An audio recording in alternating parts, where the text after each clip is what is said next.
वो क्वेश्चन ये कर रहा है कि एक डीलर जो है वस्तु का क्रय मूल्य जो है 60% अधिक अंकित करता है, ठीक है, और फिर 10% और 20% की दो छूट देता है, और इसे लेन देन में उसे कितना 1064 रुपये का लाभ होता है। तो वस्तु का क्रय मूल्य आपसे पूछा गया है, ठीक है। मान लो क्रय मूल्य कितना है 100 है, और इसे 160 रुपया MRP कर रहा है, और इस पर 10% और 20% के दो सक्सेसिव डिस्काउंट दे रहा है। इसका मतलब ये हुआ कि x प्लस वाई माइनस का एक्स वाई अपन में 100, ये होता है सक्सेसिव डिस्काउंट। और इस पर मैं सक्सेसिव निकालूंगा तो 20 प्लस 30, 30 माइनस का 2 करूँगा, कितना हो जाएगा 28%। 28% का क्या कर रहा है, डिस्काउंट दे रहा है, ठीक है। 28% का क्या कर रहा है, डिस्काउंट दे रहा है। यानी कि मैं यहाँ से ये कह सकता हूँ कि 160 के सामान को 28% कम करके, यानी कि 28/100 करके ये बेच रहा है, ठीक है।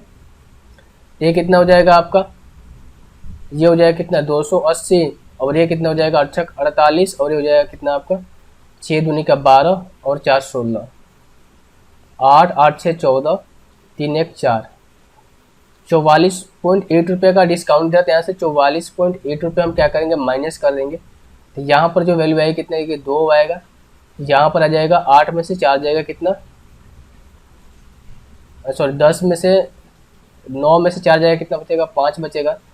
और यहाँ पर बचेगा कितना, 5 में से 4 जाएगा 1, और यहाँ पर 1। तो देखो मैं इस चीज़ को यहाँ से मिटा ही देता हूँ, इस चीज़ को। कहने का मतलब ये है यहाँ पर कि 100 रुपये के सामान को बेच कितने में रहा है, 115.2 रुपये में बेच रहा है। प्रॉफिट कितना का हो रहा है, 15.2 रुपये का। और इसकी वैल्यू क्वेश्चन के अकॉर्डिंग कितनी है, यहाँ से 1064। एक की वैल्यू कितनी हो जाएगी, 1064 अपॉन में 152 इंटू 10। हमें निकालना किसका है, 100 का वैल्यू यहाँ से निकालना है। ये देखो यहाँ से कितने बार में चला जाएगा ये।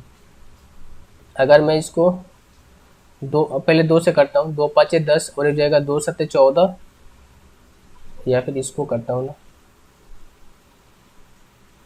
2 5 10 और 2 3 6 और 2 दूनी का 4, 2 7 14, 2 6 के 12, 76।